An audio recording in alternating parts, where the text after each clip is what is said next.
Danny Harper had been a fighter pilot for 3 years, and in all that time he never imagined his career would end because of a broken targeting system and one terrible second of bad luck. The morning started like any other mission day with briefings and equipment checks and the usual nervous energy that filled the hangar bay before a demonstration flight. And Danny remembered joking with his wingman about how easy escort duty was compared to actual combat patrols.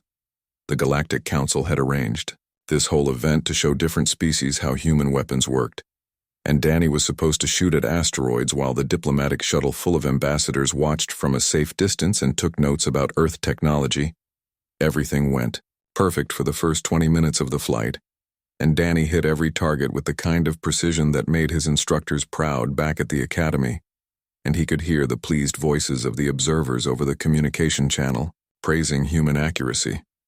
Then the plasma coil in his targeting computer started giving error messages that Danny had never seen before,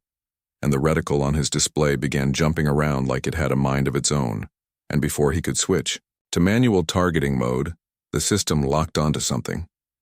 Danny's eyes went wide when he realized the targeting computer had selected the diplomatic shuttle instead of the next asteroid, and his hands moved to override the system.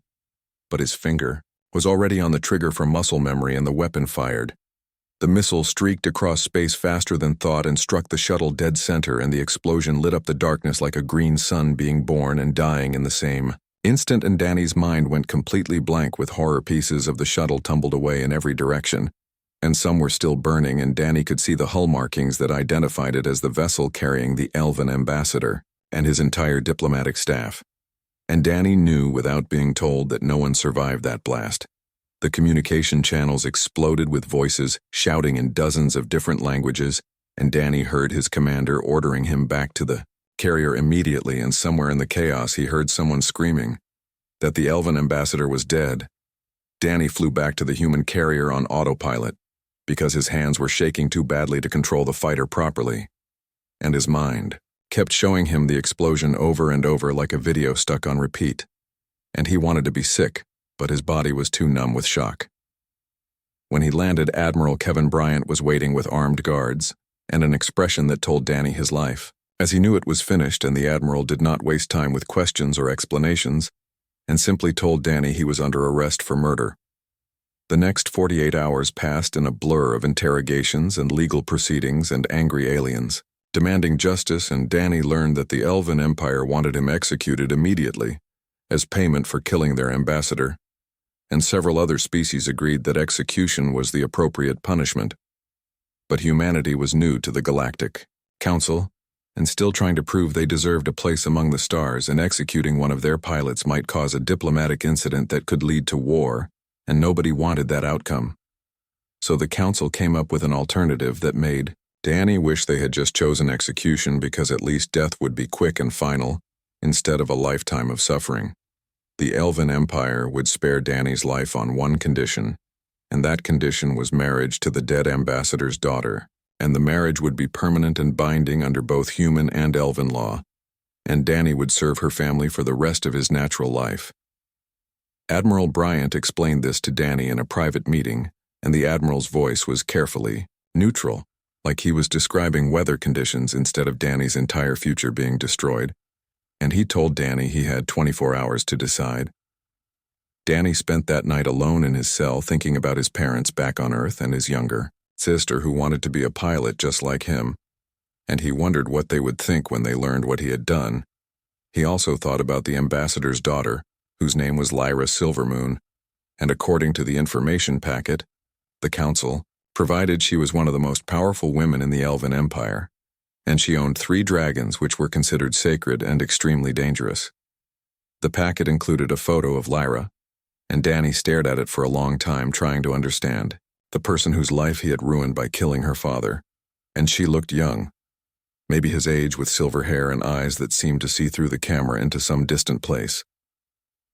Danny tried to imagine spending the rest of his life married to someone who hated him and serving a family that wanted him dead,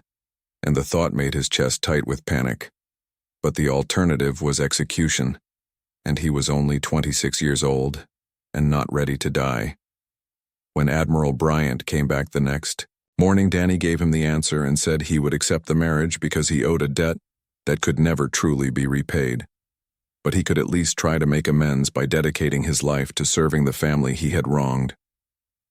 The Admiral looked relieved and sad at the same time and told Danny he was making the brave choice and that humanity would remember his sacrifice. And Danny almost laughed because sacrifice implied he had a choice when really he was just picking the slower form of death. The wedding was scheduled for 3 days later aboard the Elven flagship in a ceremony that would be broadcast across the entire Galactic Council as proof that justice had been served, and Danny was given new clothes that felt strange, against his skin, and instructions on Elven customs that he barely understood. On the morning of the wedding, Danny stood in front of a mirror and looked at himself and tried to recognize the person staring back, and he wondered if this was how condemned prisoners felt when they walked to their execution and knew there was no escape. Lisa Chen came to see him before the ceremony, and she was one of the few people from his unit who still treated him like a human being instead of a murderer, and she told him she was sorry and that none of this was fair. Danny thanked her and said that fair or not, he had killed people, and now he had to face the consequences, and Lisa squeezed his shoulder and told him to survive, because the universe still needed good pilots, even broken ones. The transport shuttle took Danny to the Elven flagship, and as he flew through the docking bay, he saw the massive vessel was covered in crystal structures that seemed to glow from within, and the whole ship felt ancient and powerful in a way human technology never achieved. Guards escorted Danny through corridors that looked more like cathedral halls than military passages, and everywhere he looked, he saw Elven people with their silver hair and graceful movements, and eyes that watched him with expressions ranging from curiosity to pure hatred. They brought him to a chamber so large Danny could not see the ceiling, and the walls were made of living crystal that hummed with energy. And at the far end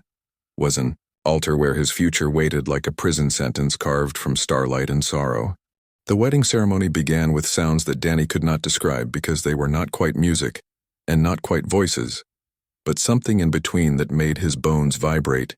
and his thoughts feel heavy,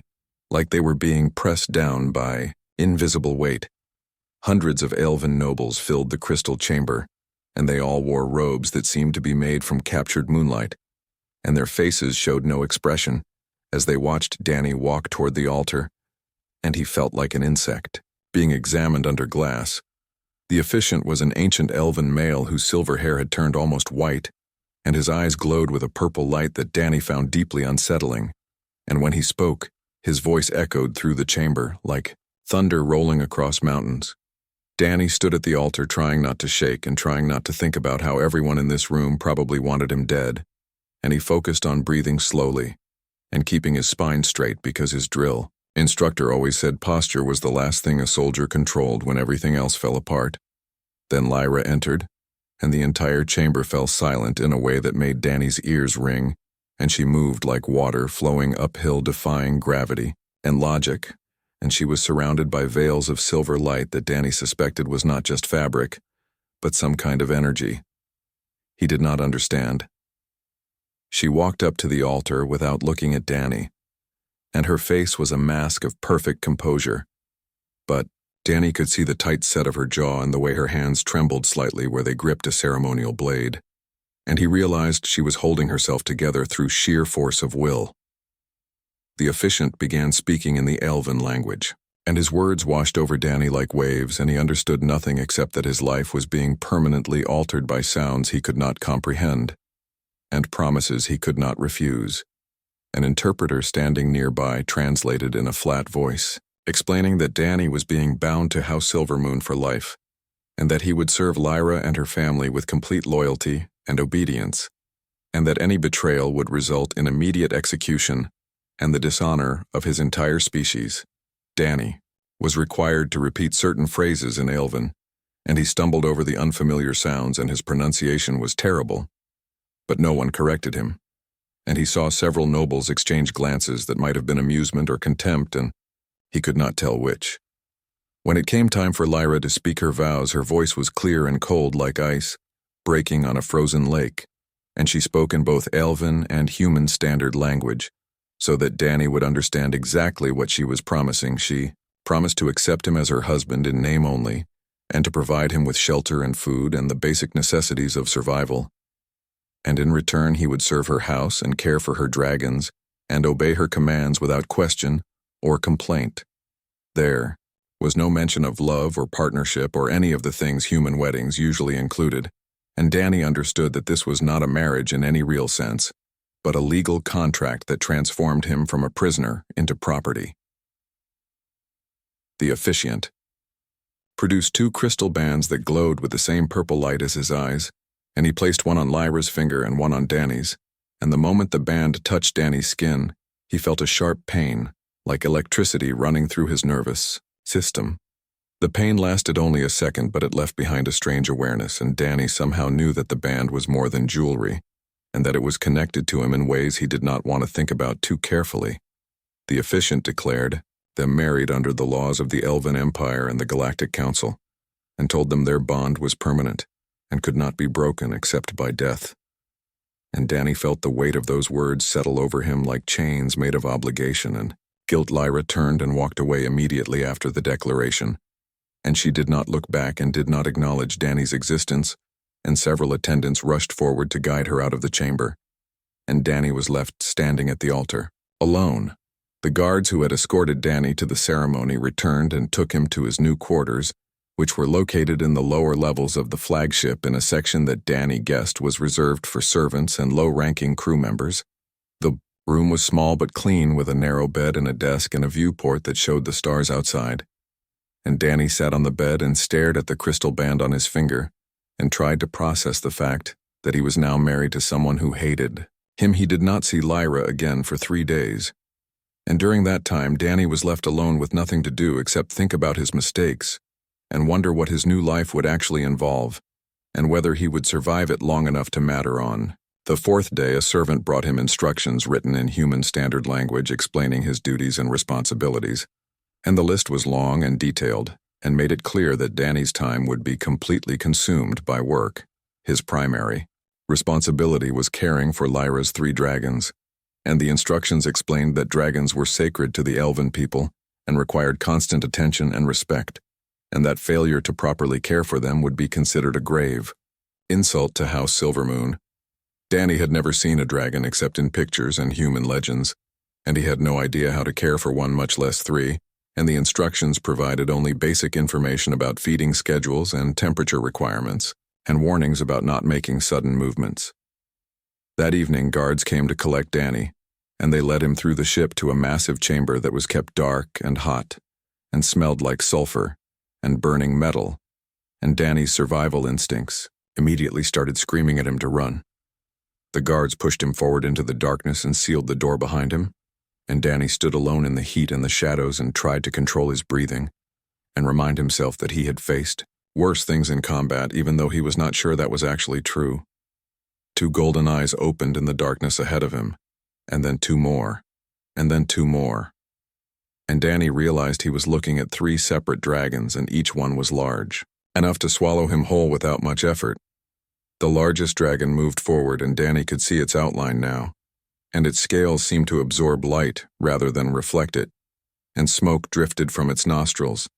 and its teeth were visible even in the darkness, and they looked sharp enough to cut through steel. The dragon lowered its massive head until it was level with Danny's face, and Danny could feel the heat radiating from its body and smell something like cinnamon mixed with sulfur. And then a voice entered his mind, not through his ears but directly into his thoughts.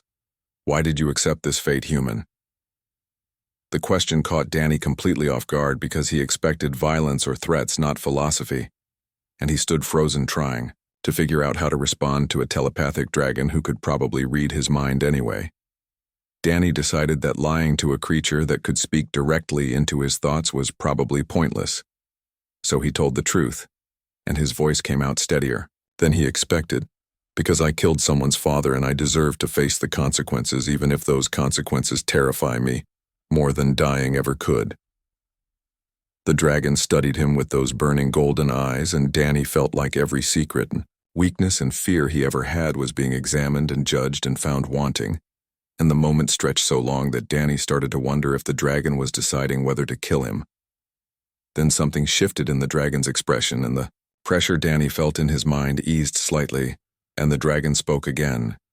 "You speak truth, human, and truth is rare among your kind. and we will watch you and judge whether you are worthy of the mercy you have been given." The largest dragon pulled back and circled around Danny, moving with a grace that seemed impossible for something so massive, and the other two dragons emerged from the shadows and began their own inspection. The second dragon was slightly smaller, with scales that had a reddish tint like embers buried in ash, and its eyes burned with orange fire. And when it moved closer, Danny could feel waves of heat that made sweat pour down his back. This dragon did not speak, but Danny felt it probing his mind like fingers searching through drawers, and the sensation was deeply uncomfortable and invasive, and he had to force himself not to flinch away because he suspected showing fear would be a very bad idea. The third dragon was the smallest of the three, but still large enough to be terrifying, and its scales seemed to shift between black and deep purple depending on how the light hit them, and its eyes were silver like moonlight on water. This dragon moved around behind Danny where he could not see it, and Danny's military training screamed at him to never let a potential threat get behind him. But he kept his eyes forward and tried to project calm, even though his heart was hammering against his ribs. The voice entered his mind again, but this time it came from all three dragons speaking in unison, and the effect was overwhelming, like being surrounded by thunder.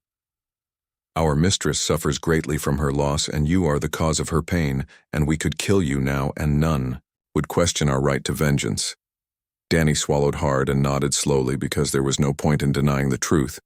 and he knew that these creatures could end him before he even realized they had moved. "I know, and I would not blame you if you did, and I cannot bring him back, and I cannot undo what happened, and all I can offer is my service and my life, for whatever time remains." The dragons were silent for a long moment, and Danny stood in the heat and darkness and waited for judgment. And part of him thought that maybe dying to dragons would be better than living as a servant to someone who hated him. But the killing blow never came, and instead the largest dragon spoke again, and its voice in Danny's mind was thoughtful rather than angry. "You are young and foolish, but perhaps not beyond redemption, and we will allow you to prove your worth through your actions, and know that we watch always, and we forget nothing." The dragons retreated back into the shadows, and Danny was left standing alone in the chamber, and his legs felt weak, and he realized he had been holding his breath without knowing it. Over the following weeks, Danny learned the routines of caring for the dragons, and the work was hard and sometimes dangerous, and he collected more burns and scratches than he could count. But he never complained because complaining would have been pointless. The dragons needed food twice a day, and their diet consisted of processed minerals and certain types of metal alloys that Danny had to prepare in exact proportions, and if he got the mixture wrong, they would refuse to eat and growl at him until he fixed it. They also needed their scales cleaned regularly, because dust and debris could get trapped between them and cause irritation, and cleaning dragon scales while the dragon was awake and watching you was one of the most terrifying experiences of Danny's life.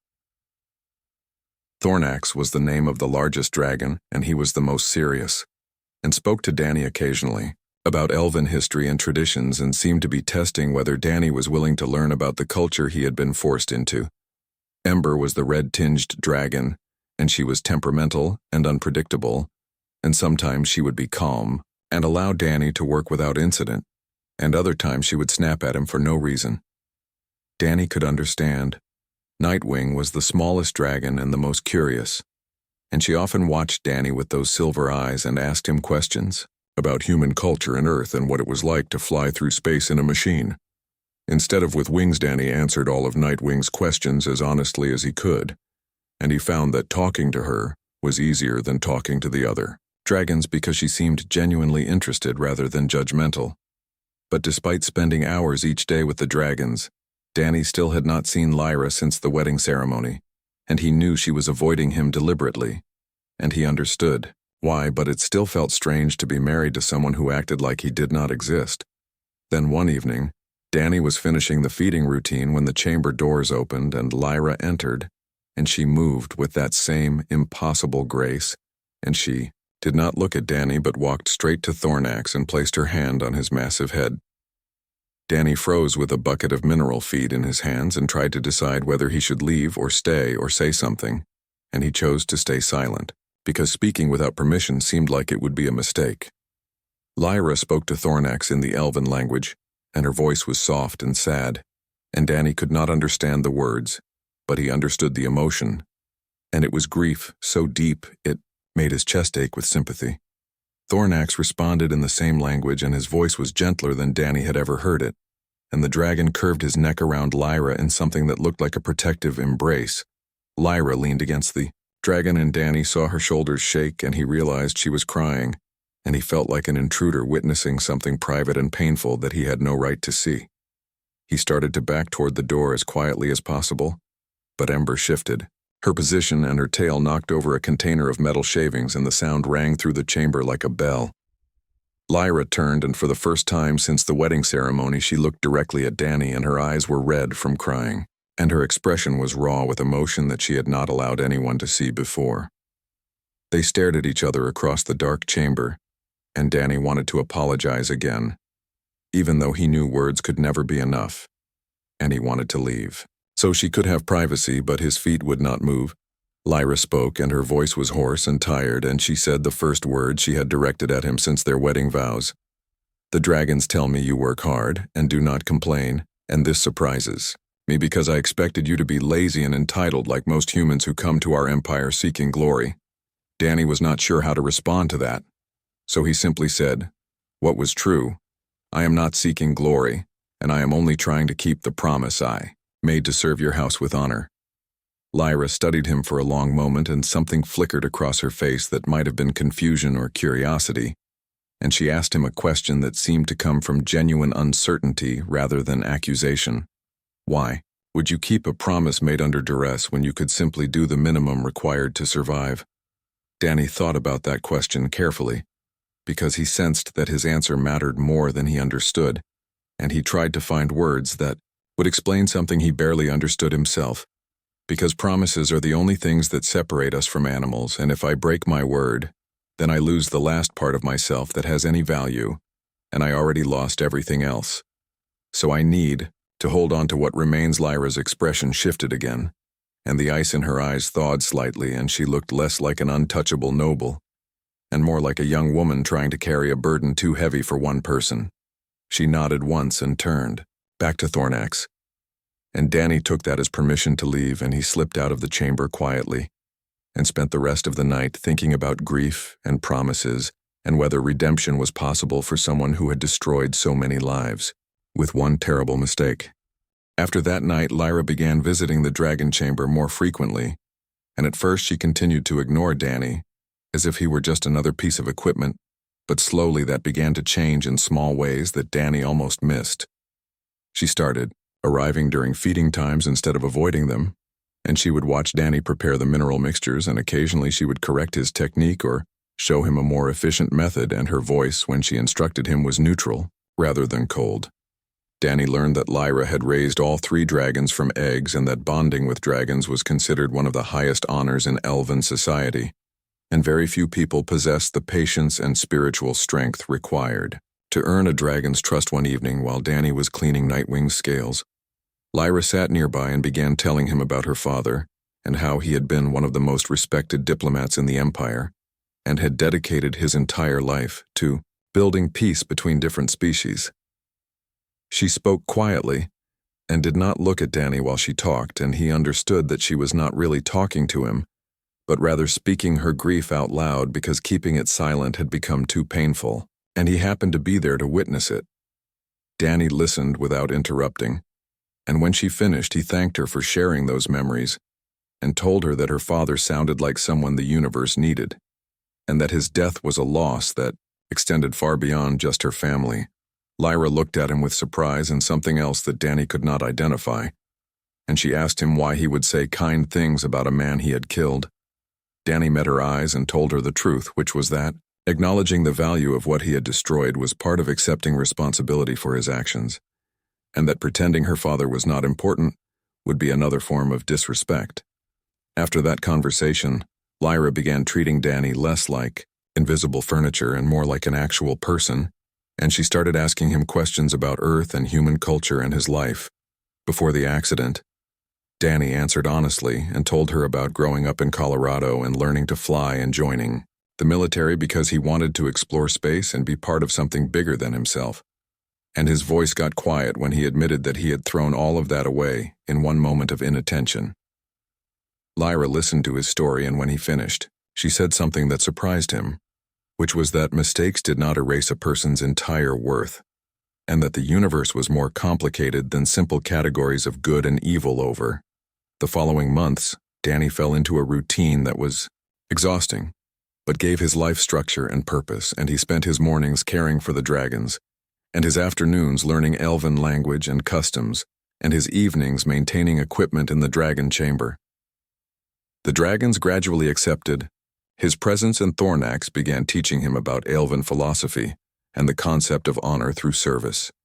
And Ember stopped trying to bite him during scale cleaning, and Nightwing started sharing stories about her adventures with Lyra. Danny discovered that he actually enjoyed working with the dragons despite the danger and difficulty,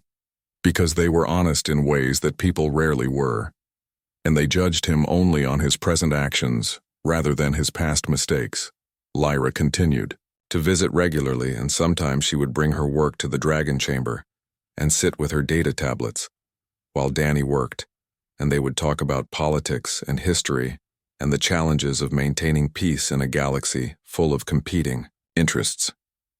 Danny noticed that Lyra smiled more often now, and that the grief in her eyes had not disappeared, but had transformed into something softer and less sharp,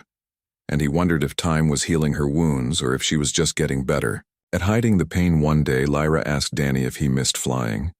and the question caught him off guard because he had been trying not to think about his old life, and the career he had lost, and the freedom of being in a cockpit with nothing but stars ahead.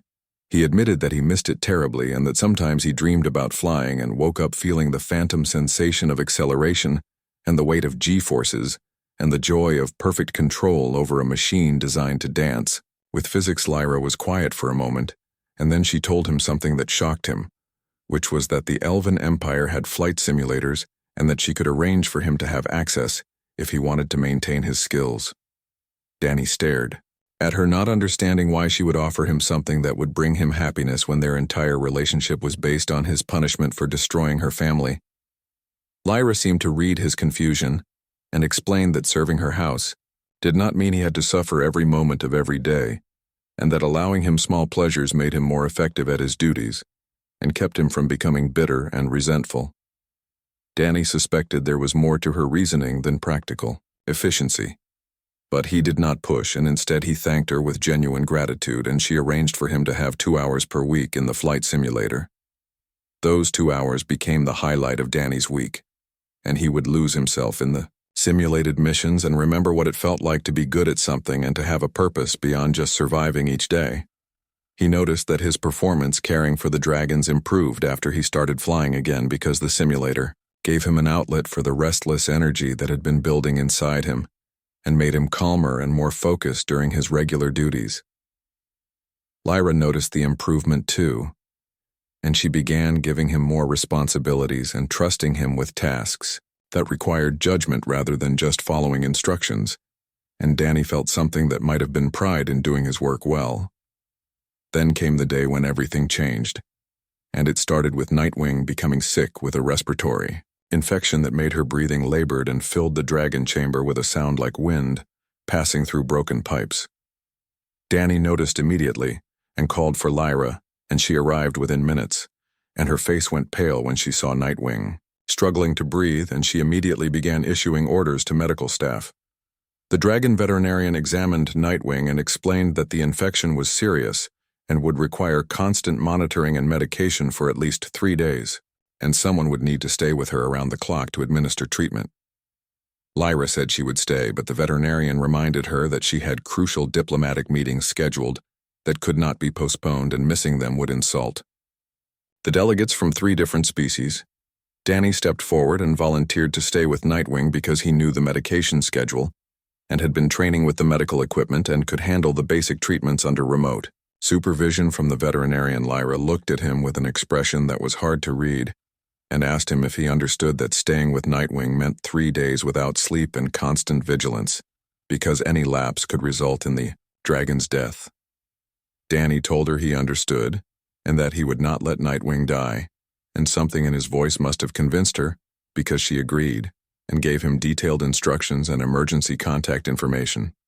The next 3 days were the longest of Danny's life, and he stayed awake through sheer willpower and coffee substitutes and monitored Nightwing's breathing and temperature and administered medication at exact intervals and talked to her constantly to keep her calm. Nightwing was scared and in pain, and she kept asking Danny through their mental connection if she was going to die, and Danny told her over and over that he would not allow that, and that she was strong and would recover on the second night. Nightwing's fever spiked dangerously high, and Danny had to work fast to bring it down, and for several terrifying minutes he thought he was going to lose her, and he found himself praying to any gods that might listen to spare this dragon who had shown him kindness. The fever broke just before dawn, and Nightwing's breathing eased, and she fell into a genuine sleep instead of the fitful unconsciousness she had been experiencing, and Danny slumped against the wall and felt tears running down his face from exhaustion and relief. When Lyra returned from her diplomatic meeting, she found Danny still awake and monitoring Nightwing, even though the veterinarian had declared her out of danger, and Lyra had to physically pull Danny away and order him to rest. Danny collapsed on his bed and slept for 16 hours straight, and when he woke up he found Lyra sitting in his quarters, and she looked at him with an expression he had never seen before, which was something close to respect. Lyra waited until Danny was fully awake before speaking, and when she did, her voice carried an emotion that Danny had not heard before, which sounded almost like gratitude, mixed with something deeper that he could not name. She told him that saving Nightwing had proven something important, which was that his commitment to serving her house went beyond just following orders and avoiding punishment, and extended to genuine care for the creatures and people under her protection. Danny sat up slowly and rubbed his eyes and told her that Nightwing was not just a responsibility, but had become something like a friend, and he could not have lived with himself if he had let her die through negligence or laziness. Lyra studied him for a long moment, and then she said something that changed the entire nature of their relationship, which was that she no longer saw him as the person who killed her father, but rather as someone who was trying very hard to become better than his worst mistake. The words hit Danny harder than any physical blow, and he felt emotion welling up in his throat, because for the first time since the accident, someone was acknowledging that he was more than just the sum of his failures. Lyra continued speaking and explained that the Elven concept of honor was not about never making mistakes, but about how a person responded to their mistakes, and whether they had the courage to face consequences and grow from failure. She told him that over the past months, she had been watching him carefully and looking for signs of resentment or self-pity, or the kind of moral weakness that would justify her initial hatred, and she had not found any of those things. Instead, she had found someone who worked harder than required, and treated the dragons with genuine respect, and never complained about the difficulty of his situation, and kept his promises even when no one was watching to enforce them. Danny did not know what to say to that, because he had spent so long thinking of himself as a murderer who deserved punishment, that hearing someone describe him as honorable felt wrong and unearned. Lyra seemed to understand his confusion, and she told him something her father once said, which was that redemption was not a destination but a direction, and the important thing was not where someone started but which way they were walking. After that conversation, the dynamic between Danny and Lyra shifted in ways that were subtle but significant, and she began treating him less like a servant and more like a partner in caring for the dragons and managing her household. She started asking his opinion on matters related to dragon care and ship maintenance, and even occasionally about diplomatic issues when they involved human cultural context, and Danny was surprised to discover that she actually valued his input. The dragons noticed the change too, and Thornax told Danny one evening that Lyra had not smiled or laughed since her father's death until recently, and that Danny's presence had somehow helped her begin healing. Even though he was the cause of her original wound, Danny found that observation deeply unsettling, because the idea that he could be both the source of someone's greatest pain and also part of their healing process seemed contradictory and wrong. But Thornax explained that life was full of contradictions, and that the universe did not operate according to simple human logic, and that sometimes the person who broke something was the only one who understood it well enough to help repair it. As more months passed, Danny and Lyra developed a routine that felt almost like friendship, and they would spend evenings in the dragon chamber talking about everything from philosophy to engineering and sharing stories about their respective cultures. Danny learned that Lyra had wanted to be an explorer before her father's death, but had been forced to take over his diplomatic responsibilities, and that she sometimes felt trapped by duty and obligation. Just like Danny did, Lyra learned that Danny had a younger sister who wrote him letters that the military forwarded to the Elven flagship, and that he missed his family but understood why they had not tried to contact him directly because the shame of his actions reflected on them too. They discovered they both loved the same kind of music, which was the mathematical precision of classical compositions, and they both hated the taste of fermented beverages, and they both found diplomatic receptions exhausting and false. One evening, Lyra brought Danny to an observation deck that offered a view of the entire Elven fleet and the planet they were orbiting, and she told him that she wanted to show him something important. She explained that in Elven tradition there was a ceremony called the Unbinding, which allowed someone who had been bound in service to earn their freedom through extraordinary acts of loyalty and courage, and she believed Danny had earned the right to that ceremony. Danny felt his heart stop because the idea of freedom had become so distant that he had stopped allowing himself to think about it, and now it was being offered to him like a gift he did not know how to accept. He asked Lyra why she would do this, and she told him that keeping him bound when he had proven his honor would be its own form of injustice, and that her father had always taught her that justice meant treating people according to who they were becoming, not just who they had been. Danny thought about that offer for a long time, and then he surprised both himself and Lyra by saying that he did not want to be unbound because his life serving her house and caring for the dragons had given him purpose, and meaning that he had never found as a military pilot. Lyra looked shocked and asked him if he understood what he was refusing, and Danny told her that he understood perfectly, and that freedom without purpose was just another kind of prison. Explained that over the past year he had learned more about himself and about what mattered in life than he had in all his previous years combined, and that leaving now would feel like running away from the best thing that had ever happened to him, even though it started as punishment. Lyra was quiet for a very long time, and when she finally spoke, her voice was soft and uncertain,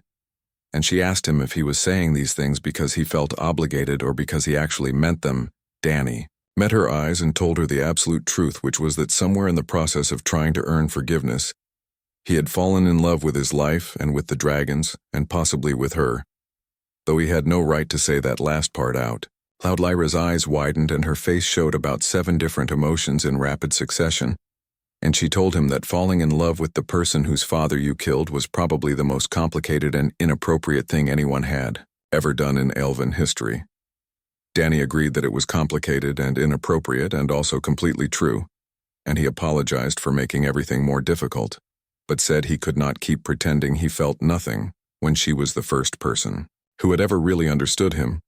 Lyra turned away and looked out at the stars, and Danny thought he had just destroyed the fragile friendship they had built, and he was preparing to accept whatever punishment she deemed appropriate for his presumption, but then she turned back and there were tears on her face, and she told him something that made his entire world shift, which was that she had been fighting the same feelings for months